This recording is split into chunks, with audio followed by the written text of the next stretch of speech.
Meus amados e queridos irmãos, a paz do Senhor Jesus para todos. Queremos já desejar um 2024 cheio das bênçãos do Senhor e do conhecimento do nosso Senhor e Salvador Jesus Cristo.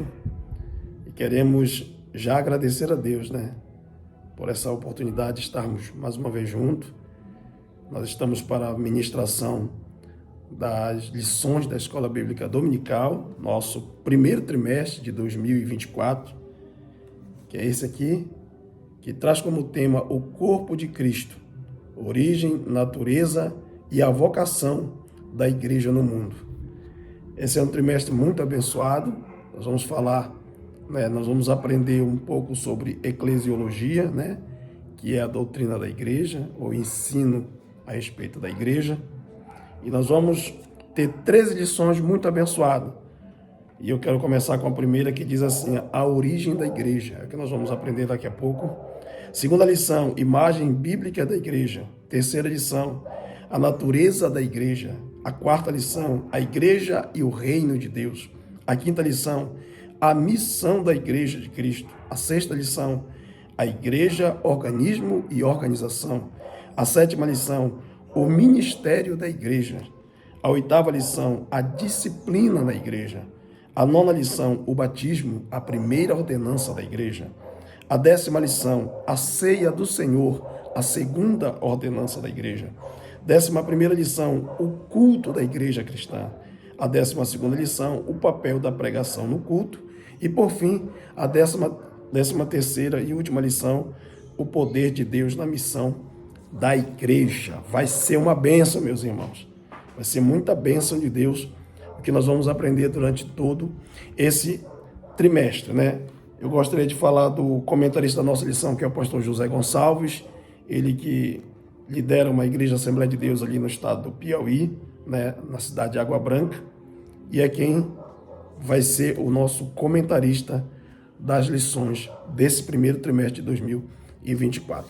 Antes de nós adentrarmos a nossa lição de hoje, eu gostaria de mandar um abraço muito forte a todos os meus amados irmãos e amigos que me ouvem, que me escutam, e que me dão o prazer de estar comigo nesse trimestre da Escola Bíblica Dominical. Também quero mandar um abraço muito apertado para todos os nossos irmãos das Assembleias de Deus, Ministério e Missão Pentecostal, pastoreada pelo nosso pastor-presidente, pastor Elson Monteiro. Que Deus venha recompensar a todos, de uma forma especial, e abençoar a todos nós de uma maneira gloriosa. Muito bem, queridos, eu gostaria de falar da nossa primeira lição de número 1. Ela será dada no domingo pela manhã do dia 7, nesse próximo domingo agora. No dia 7, todas as igrejas da Assembleia de Deus Missão Pentecostal estarão com as portas abertas para recepcionar a todos aqueles que participarão da Escola Bíblica Dominical pela manhã. A partir das 8h30 da manhã, já estaremos ali no Templo Central, nas congregações, todos para a nossa Escola Bíblica Dominical. E nós vamos na nossa primeira lição, que traz como tema a origem da igreja, Como se originou a igreja é humana, a igreja é de Deus, como ela se originou, qual é a origem da igreja. Nós vamos aprender hoje aqui sobre esta lição. Quero mandar um abraço para o meu cunhado Américo, que com certeza vai estar daqui a pouco vendo essa lição.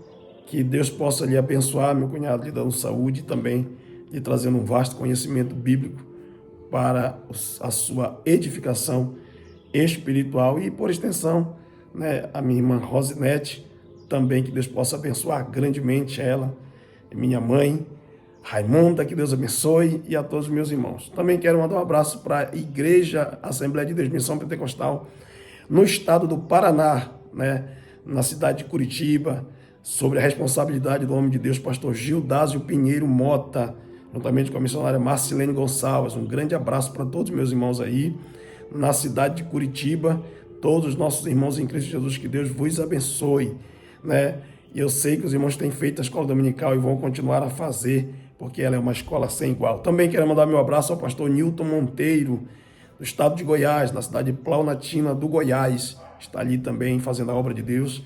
Que Deus possa te abençoar e prosperar a tua vida, né? E a cada lição nós vamos mandando um abraço para todos os nossos campos do nosso Brasil e do mundo. Que Deus abençoe grandemente a todos nós. Muito bem, vamos para a nossa lição, que tem como texto áureo Atos capítulo 2, versículo 38, que diz assim: E disse-lhe Pedro, arrependei-vos e cada um de vós seja batizado em nome de Jesus Cristo para perdão dos pecados e recebereis o dom do Espírito Santo. Verdade prática, a igreja é a família de Deus, comprada com o sangue de Cristo e selada com o Espírito Santo. Eu vou repetir, a igreja é a família de Deus, comprada com o sangue de Cristo e selada com o Espírito Santo de Deus. Que maravilha! Atos capítulo 2, versículo 1 e 2, me acompanhe na leitura, abra sua Bíblia em Atos capítulo 2, verso 1 e 2, e o versículo 37 e 38. O versículo 1 diz assim: Cumprindo-se o dia de Pentecostes, estavam todos reunidos no mesmo lugar, e de repente veio do céu um som, como de um vento veemente e impetuoso, e encheu toda a casa que estavam assentados. Versículo 37. Ouvindo eles isto, compungiram-se em seu coração e perguntaram a Pedro e aos demais apóstolos: Que faremos, varões irmãos? E disse-lhe Pedro: Arrependei-vos e cada um de vós seja batizado em nome de Jesus Cristo para perdão dos pecados e recebereis o dom do Espírito Santo. Meus amados, na lição de hoje, nós vamos aprender sobre o fato que revela a Igreja de Deus. Qual é a origem que revela a Igreja de Deus? Veremos que a palavra igreja, ela tem o sentido de congregar, ajuntar, reunir, trazer essa congregação, né? Nós vamos aprender que a palavra igreja quer dizer aqueles que são chamados para fora. No nosso primeiro tópico da nossa lição de hoje, nós vemos o tópico, o comentarista coloca assim: o povo de Deus na Bíblia e na história. Aí nós vemos nos subtópicos na história do Antigo Testamento, do Novo Testamento e também nós iremos ver na história cristã, no decorrer de toda a história cristã. No Antigo Testamento, o povo de Deus na Bíblia é conhecido como a congregação do Senhor, o povo de Israel, porque foi o povo que Deus tirou do meio dos pagãos, tirou para fora, tirou do meio de todas as nações pagãs, escolheu a nação de Israel para ser o povo de Deus. E nós vemos que o hebraico kahal, que é o significado da palavra reunir ou ajuntamento, vai ser colocado para a nação de Israel no sentido de fazer com que este povo se congregue para aprender aos pés do Senhor e para adorá-lo na beleza da sua santidade. Um exemplo muito claro está escrito no livro de Deuteronômio, capítulo 4, e o versículo de número 10. Nós vemos ali Moisés reunindo a jovem nação de Israel, né, para dar instrução para eles adentrarem a terra prometida. E no capítulo de número 4 e no versículo 10 está escrito desta maneira: No dia em que estivestes perante o Senhor teu Deus em Horebe, o Senhor me disse: Ajunta-me este povo, e os farei ouvir as minhas palavras, e aprendê-las-ão, para me temerem todos os dias que na terra viverem, e as ensinarão a seus filhos. Então, esta palavra carral quer dizer ajuntar-se. Deus, ele ajuntou o povo de Israel ao pé do Monte Horebe. Para quê? Para que o povo ouvisse a voz do Senhor, ouvisse a sua palavra, aprendesse a sua palavra e cultuasse ao Senhor. Então, no Antigo Testamento, nós já vemos esta palavra ajuntamento, congregação, reunião, né? Na expressão hebraica kahal. E a igreja do Antigo Testamento, né, se ajuntava aos pés do Senhor para que a igreja viesse a permanecer aprendendo, permanecer sendo instruída e assim adorasse a Deus em espírito e em verdade. É maravilhoso nós percebermos como o nosso Deus trabalhou para ajuntar. Esse ajuntamento do Antigo Testamento, ele não se dava somente de forma cultica, né? Somente para congregar, para adorar o Senhor. A gente percebe também essa expressão sendo usada para outros meios, né? A Bíblia fala no Números capítulo 10 das 2 trombetas de prata que Moisés tocava para ajuntar o povo, para o povo partir em deslocamento de um lugar para o outro. Então, quando o sacerdote trocava aquela trombeta, ela chamava o povo, eles saíam de dentro de suas tendas para fora, para o arraial, e se juntava na praça, e a próxima trombeta tocada retinindo fazia com que esse povo saísse do seu lugar e então se deslocasse para outro lugar a mandado do Senhor. Então, essa é a palavra carral para ajuntamento no hebraico. E no Novo Testamento? O Novo Testamento aparece a palavra eclésia, a palavra igreja. E essa palavra, ela se refere à preposição ek e o verbo kalel. Ek, fora de, kalel, chamar. Por isso que a expressão igreja significa chamados para fora, porque é Deus nos chamando para fora do mundo, para pertencer a Ele, para se agrupar a Ele, para se ajuntar a Ele, para aprender a sua palavra, como Ele bem chamou o povo de Israel, e também para que nós, ao aprendermos, ensinássemos aos nossos filhos também, e cultuássemos a Ele. Então a palavra igreja quer dizer isso, chamados para fora do mundo. É por essa razão que a igreja, ela não pode ser mundana, porque se o mundo adentrar dentro da igreja, ela deixa de ser igreja. A igreja é esse chamado para fora. Cada um de nós fomos chamados a sair do mundo e se voltar inteiramente para Deus. Assim, nesse sentido, o Novo Testamento é majoritariamente sacro, ou seja, a palavra igreja tem a destinação cultica, de adoração para o Senhor, né?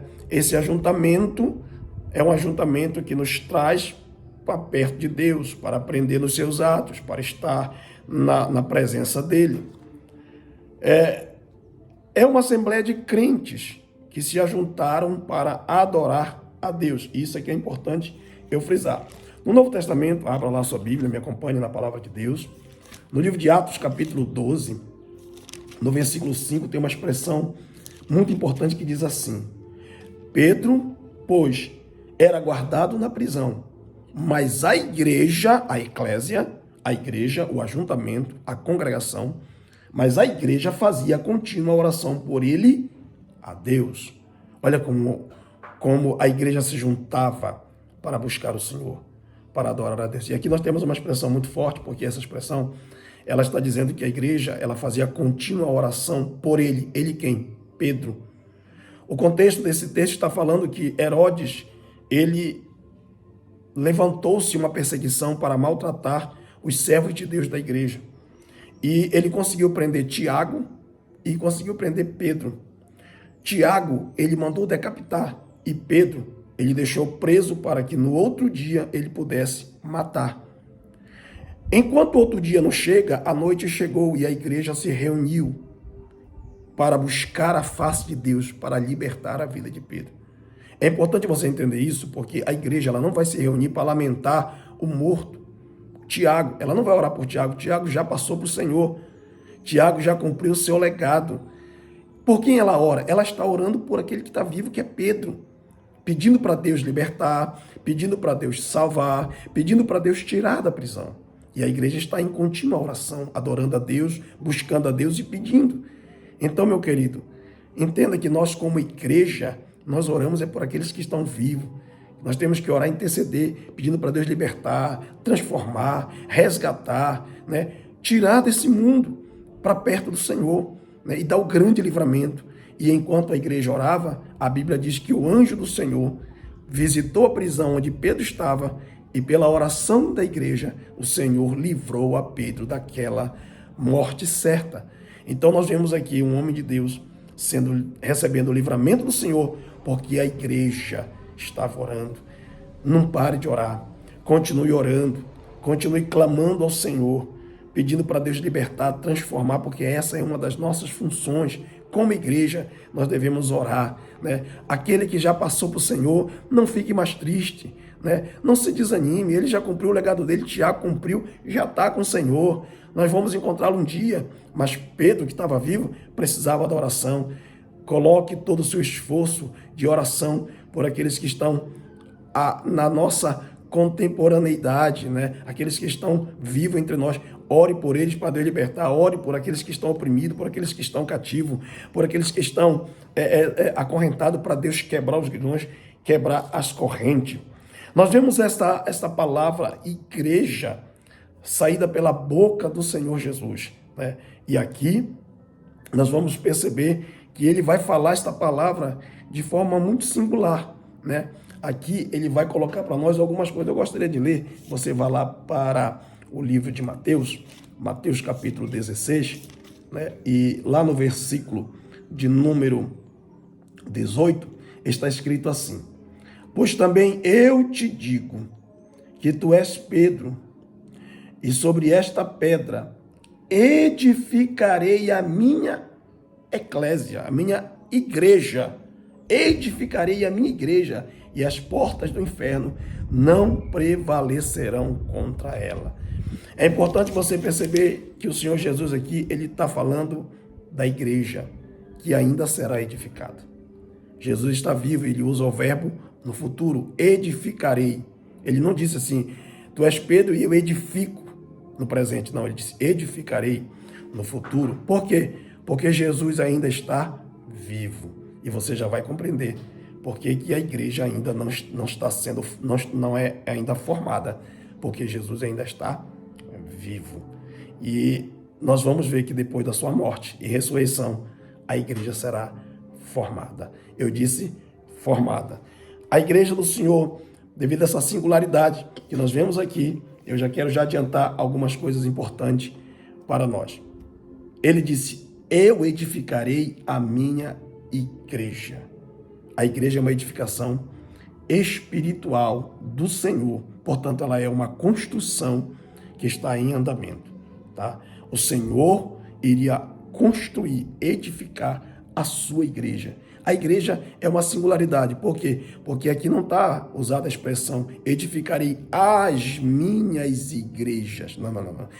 A minha igreja. O Senhor está mostrando com isso que a igreja ela é singular, diferenciada. A igreja que o Senhor Jesus edificou é a igreja santa, pura e verdadeira, e que as portas do inferno não iriam prevalecer contra ela. Segunda coisa que é importante eu frisar, a igreja é uma possessão. Olha o pronome minha, pronome possessivo. Minha, é uma possessão do Senhor. A igreja não é, meu caro pastor, sua e nem minha. A igreja é do Senhor Jesus. Você não é dono da igreja. O dono da igreja é o Senhor Jesus. Ele disse, eu edificarei a minha igreja. Por quê?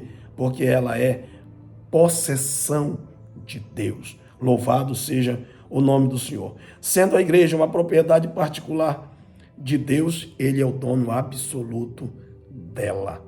Perceba que Jesus edificou a sua igreja, mas ele não deu a sua igreja para o pastor. Ele deu o pastor para a igreja. É diferente. Ele deu o pastor para a igreja, tá? Mas ele não deu a igreja para o pastor. Por quê? Porque a igreja é dele. O rebanho é dele. As ovelhas são dele. Então, meu caro pastor, todo cuidado com o rebanho do Senhor é pouco. Vamos ser homens e mulheres de Deus que venhamos zelar pela igreja do Senhor, pela obra de Deus. Não venhamos relaxar no trabalho do Senhor, mas venhamos fazê-lo com muita alegria. E assim, a igreja ela vai ser edificada. É importante eu frisar ele logo aqui, que a igreja do Senhor, ela vai nascer, tá? A igreja do Senhor, ela vai nascer. É importante eu frisar para meus irmãos que a igreja do Senhor, ela é uma igreja que foi formada e também ela foi arquitetada, planejada, criada na mente de Deus, no ideal de Deus. Ela atravessou os séculos. Uma instituição como a igreja, que é do Senhor Jesus, como possessão dele, somente ela poderia atravessar os séculos sem ser derrotada, até porque ele deixou claro, as portas do inferno não prevalecerão contra ela. Então a gente já vê aqui, dentro desse texto, que a igreja do Senhor Jesus não será jamais derrotada. Toda instituição, geralmente ela tem 3 fases, né? Ela tem a fase do crescimento, do ápice, e também ela tem a fase da decadência, é quando vai desmoronando as coisas. Mas a igreja do Senhor, que ele disse, a minha igreja, eu edificaria a minha igreja, a igreja do Senhor não vai cair em decadência. A igreja do Senhor iniciou-se no século I e atravessou os séculos, né? Ela nasceu ali no dia de Pentecostes, nós vamos ver isso, e logo em seguida ela foi muito perseguida pelos judeus e depois pelos romanos. Ela atravessou a história, os anos, os séculos, sendo maltratada, perseguida demais. No primeiro século, no segundo século, foi muito maltratada. Até o terceiro século, ela foi muito perseguida. Quando nós chegamos no quarto século, o diabo muda de estratégia, né? Ao invés de matar os cristãos, jogar na arena para ser comido pelos leões, para fazer com que a igreja viesse desaparecer, ele não conseguiu, a igreja aumentava mais e mais, quanto mais ele matava crente, mais crente surgia, mais homens cheios de fé surgiam, não negavam a fé, não negavam a Cristo, e ele então mudou de estratégia, né? O ataque que estava vindo de fora para dentro, agora vem de dentro para fora, né? Levanta-se no Império Romano um imperador chamado Constantino, e ele une a igreja com o Estado. A partir desse momento, a igreja passa a não mais ser perseguida, né? Não mais vão se matar cristão, pelo menos se diminui bastante até o ponto de não se matar mais. E a partir daí, para ser cristão, era um privilégio, era uma honra. O que antes era uma desonra ser um cristão e a morte era certa, agora é um privilégio, é um escape. Então as pessoas elas não se convertem ao evangelho. O que elas fazem? Elas aderem ao ministério. Não há uma conversão. E por essa razão, a igreja passa a sofrer o grande ataque, o mundo entrando na igreja. As pessoas não se convertiam para adorar a Cristo, elas se convertiam para ter privilégio no Estado. Elas se convertiam para ter benécias do Estado, né? Para ter honrarias. Elas não se convertiam a Cristo verdadeiramente, aceitando a Cristo como Senhor, como era a igreja perseguida. Não, agora as pessoas que vão para a igreja, se unem à igreja, elas na verdade estão fazendo uma adesão e é o mundo entrando dentro da igreja. E aí nós vemos um momento em que a igreja passa por muitas dificuldades, mas mesmo assim a igreja de Cristo, ela permanece atravessando os séculos de perseguições, de luta, até ela florescer novamente. Então aqui nós vemos o Senhor operando através da igreja. A gente vê que não tem como a gente explicar, né, como ela permaneceu de pé até o dia de hoje. Não tem como explicar. A gente não consegue entender como ela suportou tamanha adversidade, perseguição, luta, provação, né, esses combates internos, heresias, como ela conseguiu. A gente não consegue ver como ela se manteve viva, com força total e atuante. A gente hoje estamos vivendo na nossa atualidade, o que mais está acontecendo na nossa atualidade? Relativismo e secularismo. Secularismo, a secularização que está entrando na igreja, que está deixando as verdades de Deus, né, de forma relativa, não é mais absoluta, né? O que era pecado já não é mais pecado. Ou seja, a igreja ela está sendo açoitada por isso na nossa atualidade. Mas mesmo assim, a igreja continua crescendo. Matam ou sucumbem 10, Deus levanta 20. Né? Perseguem 30, Deus levanta 40. E assim a igreja vai desenvolvendo. E em cada canto desse nosso país, em cada valado, em cada ribeirinho, tem um templo de uma igreja que está adorando e glorificando a Deus. Né? É a igreja que está crescendo mesmo em meio às turbulências mundanas que tanto nos afligem nos dias atuais. E a igreja continua crescendo. E qual é o segredo desse crescimento? O segredo desse crescimento é que se essa igreja ela fosse de origem humana, ela já tinha sucumbido, ela já tinha acabado, ela já tinha completamente desaparecido. Nós só íamos conhecer ela nas páginas da história. Mas como a sua origem, ela não é humana, mas ela é divina, porque Jesus disse, minha igreja é de minha posse, minha propriedade. Ela vai resistir os séculos, as provações, as lutas, as intempéries e vai vencer. Jesus disse, as portas do inferno não prevalecerão contra a minha igreja. Eu gostaria de mostrar que a igreja é um projeto de Deus e nasceu na mente de Deus, porque o apóstolo Paulo, ele vai deixar muito claro como se deu a criação da igreja. A criação é uma criação divina, nós entramos no segundo tópico, né, onde nós temos 3 subtópicos falando a igreja como ideal de Deus, a igreja como uma realidade concreta, a igreja no Pentecoste. Começando, a igreja como um ideal de Deus. A igreja nasceu na mente de Deus. A igreja já existe desde a fundação do mundo.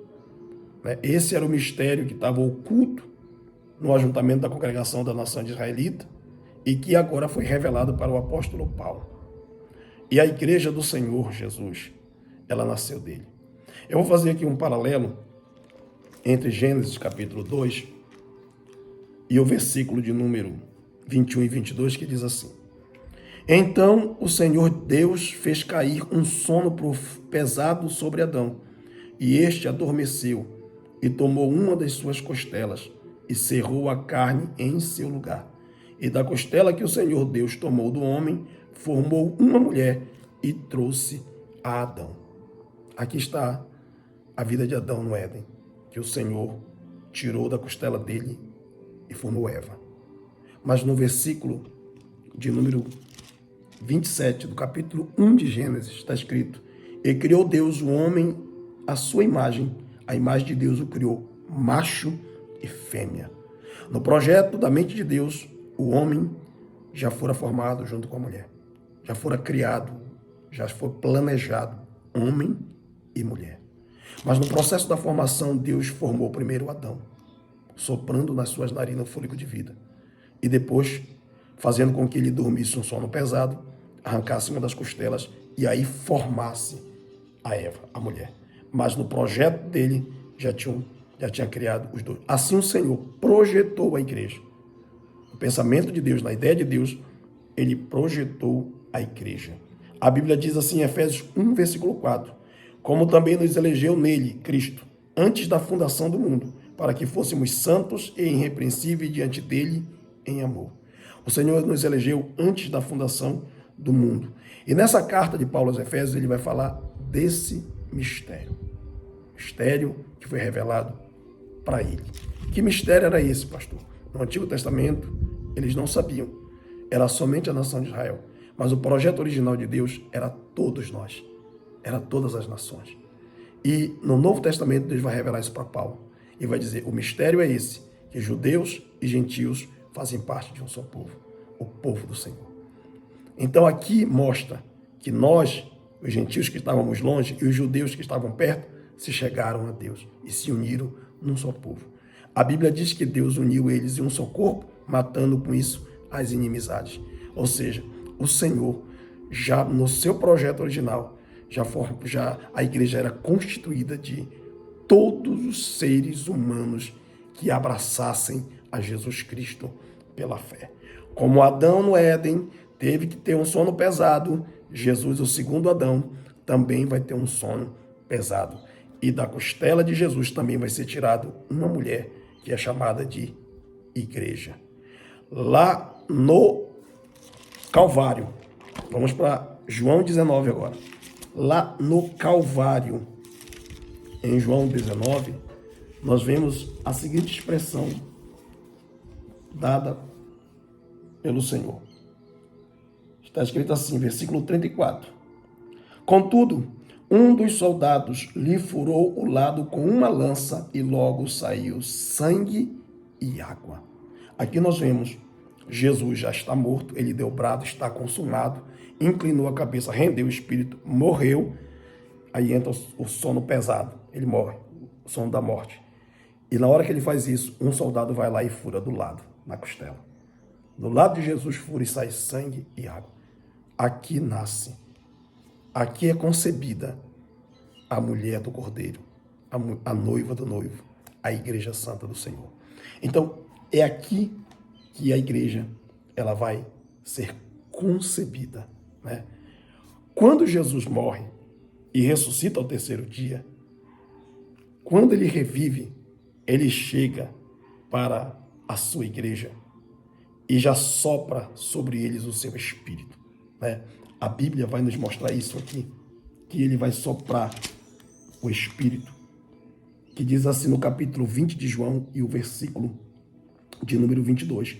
E havendo dito isso, assoprou sobre eles e disse: recebei o Espírito Santo. Naquele momento ali o Senhor já estava, né, trazendo a formação da igreja. Ele passa mais 40 dias dando instrução. Sobe ao céu. E quando ele sobe ao céu, mais 10 dias se completam. E os apóstolos que receberam o Espírito Santo estavam em oração pela orientação do Senhor. E no capítulo 2 de Atos dos Apóstolos, o Senhor Jesus envia o seu Espírito e esse enche a casa em que eles estavam reunidos.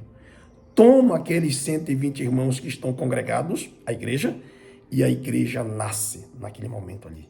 A igreja surge naquele momento ali. Lembra que eu falei para os irmãos que Jesus disse, edificarei? Enquanto ele estava vivo, ele não edificou a igreja. Enquanto ele estava vivo, ele estava criando a igreja, formando na mente dos apóstolos a igreja. Mas quando ele ressuscita, ele edifica a igreja, ele assopra. Lembra que Deus, no Éden, soprou na narina do homem o fôlego de vida? Jesus fez a mesma coisa com a igreja. Ele soprou e deu vida para a igreja. A partir daquele momento, a igreja ia passar a ter vida, quando foi concebida pelo Espírito Santo. E no dia de Pentecoste, né, a igreja surge, aparece, gloriosa, triunfante, para reinar. Louvado seja o nome do Senhor Jesus. Que maravilha! A igreja nasce ali, naquele dia, né? E por que a igreja nasce naquele dia ali? Porque as suas funções, elas começam a ser trabalhadas naquele dia. Deus levanta Pedro e os apóstolos para a pregação, né, pública, e a Bíblia diz que diante da pregação de Pedro, os irmãos que ouviram esta palavra disseram: varões, irmãos, que faremos? E Pedro e os apóstolos disseram: creia, arrependei-vos e convertei-vos, né, para que sejam apagados os vossos pecados e venha o tempo do refrigério. E no versículo 38 ele disse: arrependei-vos e cada um de vós seja batizado em nome de Jesus para perdão dos pecados e recebereis o dom do Espírito Santo. Aqui, o apóstolo Pedro e os demais apóstolos estavam dizendo para todos aqueles que para fazer parte desta igreja, para ser introduzido nesta igreja, há a necessidade de arrependimento. Então nós vemos a igreja idealizada na mente do Senhor, né? E a igreja agora vindo a ser concretizada. A igreja apareceu de forma visível e clara para todos ali. Naquele dia, né, foram congregados a igreja quase 3.000 almas e a igreja passou a existir de fato no dia de Pentecostes. E isso é muito maravilhoso. Então nós vemos aqui a igreja como projeto de Deus desde a fundação do mundo, o mistério que estava oculto, a igreja concretizada no Calvário, né, após a morte e a ressurreição do Senhor, a igreja sim recebe vida, é concebida e então é formada no dia de Pentecostes, né, veio a luz, todo mundo viu as pessoas contemplaram e disseram o que faremos, e os apóstolos disseram, arrependei-vos, né? E cada um de vós seja batizado para ser perdoado os vossos pecados. Foi glorioso, né? Muito glorioso mesmo o que aconteceu ali no dia de Pentecostes. Nós vemos aqui que a igreja, ela passou a existir, ela já existia na mente de Deus e passou então a ter vida. Vamos falar um pouquinho agora sobre de que a igreja é formada, né? A origem é Deus. Lembra que eu falei que saiu de Cristo, né? Como também foi tirada da costela de Adão? A origem é Deus. Se originou no próprio Deus. O Senhor arquitetou tudo, o nosso Pai arquitetou tudo, né? E nós vemos aqui a igreja já em andamento, formada, ganhando almas, né? Na primeira leva 3.000 almas, na segunda leva quase 5.000 almas, e a igreja crescendo, e a palavra de Deus falando para nós que a palavra de Deus crescia e prevalecia, e a igreja era acrescentado todos os dias aqueles que haviam de se salvar. Vamos falar um pouquinho desses que se haviam de se salvar. Quem eram esses? Quem faz parte da igreja? Quem são as pessoas que fazem parte da igreja? Porque a igreja não é uma adesão, como o diabo tentou fazer lá no século IV. A igreja é conversão. Pedro disse, arrependei-vos, né? Há de se ter necessidade de arrependimento. Jesus e João Batista pregaram, arrependei-vos e convertei-vos, né? Porque é chegada a voz do reino dos céus. Então, para fazer parte da igreja, é necessário que o homem se arrependa dos seus pecados. E Provérbios 28:13 é uma expressão muito clara do sábio Salomão. Ele diz assim, aquele que encobre os seus pecados nunca prosperará, mas aquele que os confessa e deixa, alcança a misericórdia.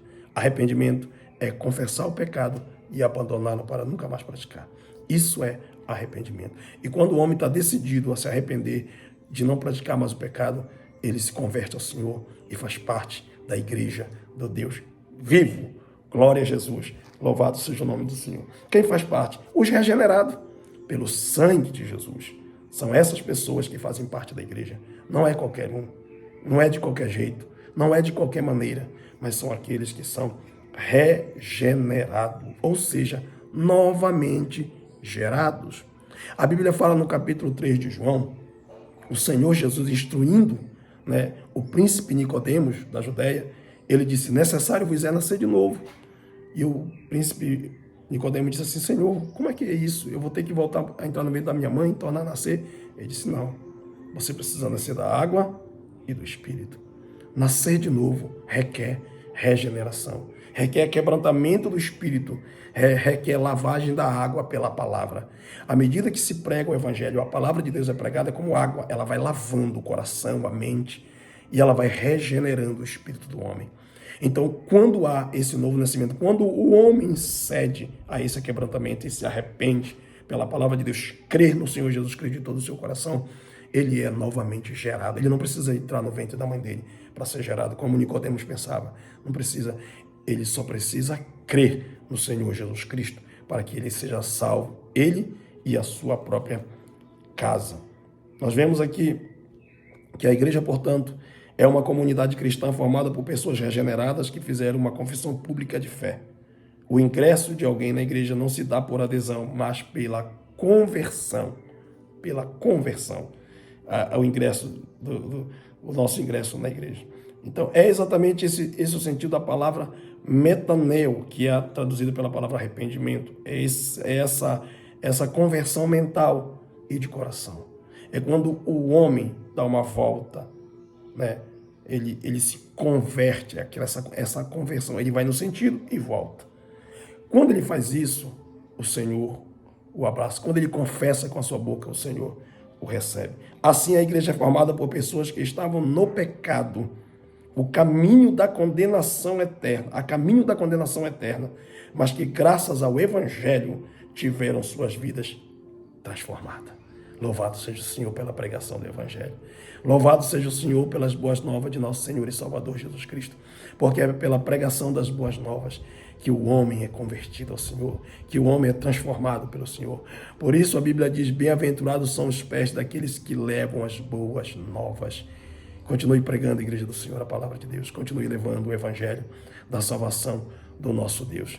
Essas pessoas, uma vez regeneradas dentro da igreja, elas também serão seladas, ou eu gosto desse termo, seladas, marcadas, tomadas pelo nosso Deus, né? Esse selo é o Espírito Santo de Deus. Sabe aquela marca que você faz no gado, no animal, você marca ali como sendo propriedade de um dono? O Espírito Santo é essa marca, é esse selo que te marca como propriedade de Deus. Aleluia! Somos propriedade de Deus, amado.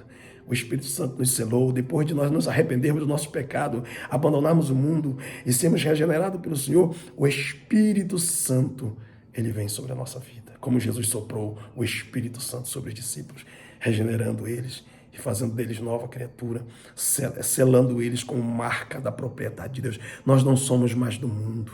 Oh, glória a Deus, nós somos agora de Deus. E o selo e a marca é o Espírito de Deus na nossa vida que nos aquebranta, que nos faz ser mais sensíveis à fala, à voz, à palavra do Senhor. É o Espírito Santo. No livro de Efésios, eu gostaria de ler esse texto no capítulo 1 e no versículo de número 13. Me acompanha a palavra de Deus, tá? Efésios, capítulo 1, versículo 13. Está escrito dessa maneira, bem aqui. Já vou ler para os irmãos rapidinho. Diz assim: em quem vós também estáis, depois que ouvistes a palavra da verdade, o evangelho da vossa salvação, e tendo nele também crido, fostes selado com o Espírito Santo da promessa, o qual é o penhor da nossa herança para a redenção da possessão de Deus, para o louvor da sua glória. Que maravilha, esse texto é muito lindo. Esse texto está dizendo para nós que quando nós ouvimos a palavra, cremos, confessamos os nossos pecados, nos arrependemos, acreditamos na pregação do Evangelho, crendo, nós fomos selados com o Espírito Santo de Deus, para ser a possessão de Deus, né? Para ser propriedade de Deus. E um dia Jesus vai vir nos buscar. E o Espírito Santo, além de ser essa marca, ele também é o penhor. O que é penhor, pastor? É garantia. É a garantia de que ele vai nos buscar, vai nos levar para o céu. É a garantia de que nós temos um céu de glória. É a garantia, a certeza de que o Senhor foi preparar uma morada para nós. Aleluia! Está tudo pronto e preparado para a nossa vida. E o Espírito Santo é derramado no nosso coração. A Bíblia diz em Romanos, capítulo de número 5, versículo de número 5, que o Espírito Santo derrama amor no nosso coração. Quando ele vem para o nosso coração, ele derrama o amor dentro da nossa alma. Nós somos agora propriedades de Deus, né? A igreja, ela é propriedade de Deus. Eu quero ler aqui um texto no livro de Gálatas, no capítulo 4, eu acho muito bonito também essa expressão, no versículo 4, que diz assim: mas vindo à plenitude dos tempos, Deus enviou o seu Filho, nascido de mulher, nascido sob a lei, para remir, glória a Deus, os que estavam debaixo da lei, a fim de recebermos a adoção de filhos. Olha essa palavra, amado. O Senhor morreu por nós, deu seu sangue, nos remiu, nos comprou, nos resgatou do pecado e agora nos adotou como filho. Agora sim nós somos filhos, porque nós somos filhos adotados de Deus. E como se não bastasse sendo adotado, o Senhor ainda diz mais assim para nós, versículo 6, e porque sois filhos, recebeste agora o direito de filiação, Deus enviou aos nossos corações o Espírito do seu Filho, a qual clama, Abba, Pai. Você está entendendo? Quando nós aceitamos a Jesus, o Espírito Santo vem e sela e marca a nossa vida e coloca no nosso coração, né, essa exclamação, Abba, Pai. Agora a gente pode falar, meu Paizinho querido, meu Senhor da glória, nos abençoa. É o Espírito Santo que faz essa obra dentro de nós, né? É o Espírito Santo, o Espírito de Deus veio para as nossas vidas. Que maravilha é recebermos a plenitude do Espírito de Deus na nossa vida, a graça de Deus na nossa vida, né? Aqui, quando os irmãos estavam ali no dia de Pentecoste, reunidos no mesmo lugar, em santa oração, o Espírito de Deus desceu. Meu Deus do céu, e derramou a glória. Foram vistas línguas repartidas como de fogo. O povo falou em outras línguas. Eles foram tomados de uma autoridade, de uma capacidade, de uma ousadia. E Pedro se levantou no meio deles e começou a pregar. a pregar com ousadia, porque o Espírito Santo, ele não é só a marca que nos faz ser propriedade de Deus, mas o Espírito Santo é esse dínamo, é esse poder, é essa virtude que nos capacita a pregar a palavra de Deus com ousadia. Oh, aleluia! Aleluia, é isso que nós vemos aqui. A igreja sendo capacitada. É a partir desse momento, da capacidade do Espírito de Deus, da potencialidade do Espírito de Deus, que a igreja sai para pregar, sai para fazer a sua função. A sua função é pregar, a sua função é orar, a sua função, aleluia, é ser instrumento das mãos do Senhor. Seja você um instrumento das mãos de Deus. Seja você a igreja do Deus verdadeiro, capacitada pelo Espírito de Deus para levar as boas novas de salvação. Eu concluo esse estudo da origem da igreja, dizendo para você, a origem da igreja é divina. Ela não é meramente humana, ela é divina. Ela é composta de seres humanos, mas a sua origem nasceu no coração de Deus. Antes que Adão pecasse no Éden, o Senhor já tinha planejado tudo. Tudo já estava no plano. Antes da fundação do mundo, Deus sabia que o homem ia se perder e ele providenciou, aleluia, o sacrifício do seu filho, para que através do sacrifício do seu filho fosse tirado da costela dele, aleluia, a semelhança de Adão, a sua esposa, a igreja verdadeira e santa na terra, para que através da igreja o Espírito Santo de Deus pudesse habitar e nos levar a ganhar as almas para o Senhor. Que maravilha! Que o Espírito de Deus te abençoe, né? Que o Espírito de Deus continue fortalecendo a tua fé e te renovando e te dando muita graça. E que esse trimestre seja um trimestre que nós venhamos mergulhar na palavra de Deus e ter o conhecimento do Senhor Jesus. Que Deus te abençoe, um grande abraço para todos, fiquem todos na paz do Senhor Jesus e que o Senhor Jesus continue esclarecendo, iluminando e nos dando entendimento na sua palavra, para que possamos prosseguir caminhando dentro da vontade do Senhor. Deus abençoe a todos.